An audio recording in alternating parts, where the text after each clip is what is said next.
رافائيل دياز بلولي أو رافينيا قصته بدأت بسلسلة من الرفض وتهديدات بالقتل لو كسب ماتش لمرشح للبالون دور. إزاي رافينيا قدر يتنقل من طلب الأكل من الناس في الشارع للاعب بيجيله عروض ب100 مليون يورو؟ وإيه سر انفجاره وتحوله في برشلونة؟ وحكاية إنه كان هيفقد رجله؟ وإزاي كان رونالدينيو وديكو شخصيات مؤثرة في مسيرة اللاعب؟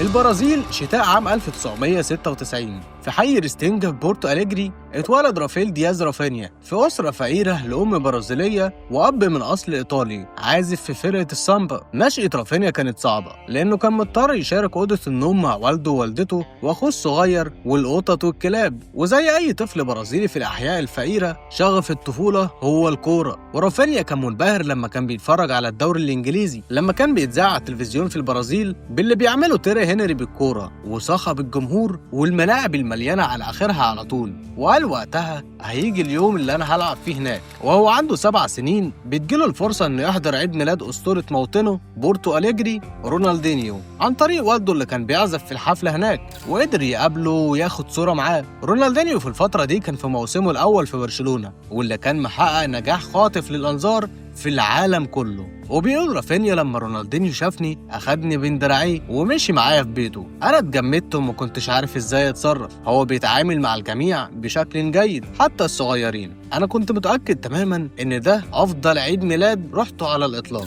ومن اليوم ده لما رافينيا دخل بيت رونالدينيو الفخم وشافه هو بيرحب بالجميع بتواضعه وابتسامته المعتادة، من ساعتها رافينيا أدرك إن كرة القدم هي السبيل للخروج بعائلته من الفقر. بدأ رافينيا في رحلة كرة القدم من خلال التقديم في اختبارات أكاديميات الفرق الكبرى في البرازيل في محاولات منه إنه يحصل على عقد، وبالتالي ده اللي هيخليه يكسب شوية فلوس يساعد بيها عيلته ويكمل في طريقه إنه يبقى لاعب محترف. وكواحد عايش في حي فقير متطرف عن المدينة فكانت تكلفة السفر للعب مباريات كرة القدم كانت غالية عليهم، وبسبب ده كان في أغلب الأحيان ما كانش عنده الفرصة إنه ياكل بعد السفر، فكان بيطلب من الناس في الشارع إنهم يشتروا له أي حاجة ياكلها، والبعض كانوا بيساعدوه والبعض الآخر وصفوه بالمشرد. وبتستمر رحلة رافينيا في سعيه إنه يحصل على عقد مع أكاديمية، وكان نفسي أقول لك إنه ناجح في ده، ولكن للأسف واضح إن رافينيا ما كانش البرازيلي المهاري اللي بيرقص 5 لعيبة وبيمضي من صغره في الأكاديميات وبعديها يطلع على أوروبا من سن صغير. وأغلب محاولات رافينيا كانت بتنتهي بالرفض من أكاديميات الأندية في البرازيل بحجة إنه رفيع وضعيف جسديا، وبينتهي بيه الحال في موطن المرفوضين الفاريزيا.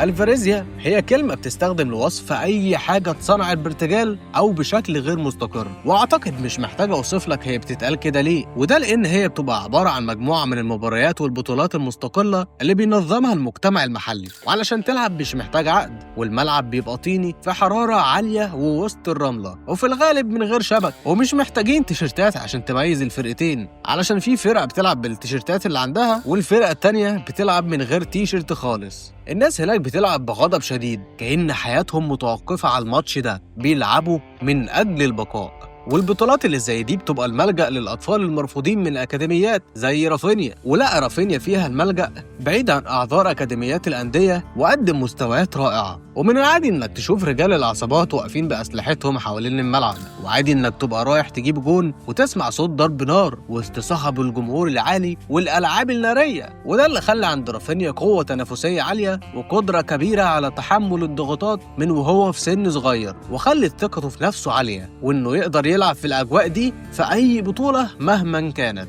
وفضل رافينيا يلعب في البطولات دي لحد سن 18 سنة مع استمراره في التقديم في الأكاديميات علشان يبقى عنده مرتب شهري يساعد بيه نفسه وعيلته، ولكن سلسلة الرفض بتفضل مستمرة بنفس الأعذار لحد ما بتجيله فرصة إن يبدأ مسيرته في فريق الشباب لنادي صغير في الدرجة الثانية اسمه إمبيتوبا، وبيبدأ يحاول يظهر فيه إمكانياته. وفي واحد من الماتشات مع فرقته بتظهر شخصية محورية في مسيرة رافينيا كان بيتفرج عليه من المدرجات مدير قطاع الناشئين لنادي أفاي البرازيلي دييجو فرنانديز، واللي بيضموا الفريق أفاي تحت 20 سنة.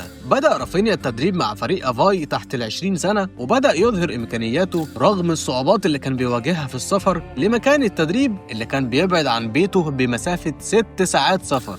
لكن للأسف اتصاب رافينيا في التدريبات، ولما رجع ما قدرش يدخل تشكيلة الفريق تاني، والنادي طلب منه إنه يتدرب لوحده. وفي اللحظة دي رافينيا كانت بتتوجه له الضربة الأخيرة في مسيرته الكروية، بجانب تكرار المحاولات وعدم حصوله على عقد وتحمله لتكاليف السفر اللي كانت كتيرة جدا عليه. وكان في الوقت نفسه بيشوف صحابه اللي اتربوا معاه واللي كانوا بيلعبوا أحسن منه بيلجأوا لطريقة أسهل لكسب المال، وهي حياة الجريمة وتجارة المخدرات. والفكرة ساعتها بتخش في دماغ رافينيا، وبيفكر في إنهاء حلمه بإنه يكون لعيب كرة قدم ويتجه لطرق أسهل لتجميع المال.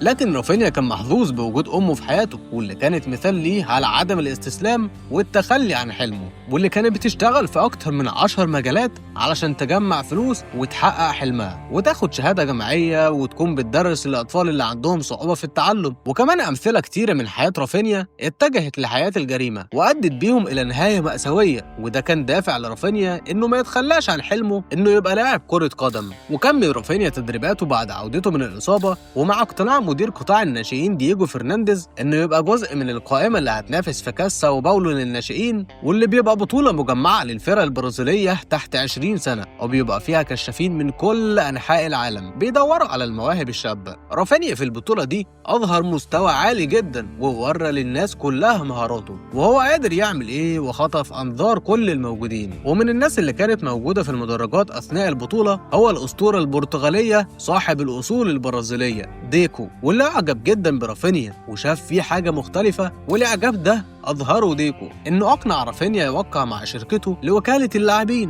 ووعده بحلم أي برازيلي للانتقال لأوروبا. وفي انتقالات يناير 2016 بيعلن نادي فيتوريا دي جماريش ضم رافينيا لفريقه الرديف بصفقة قيمتها 600 ألف يورو.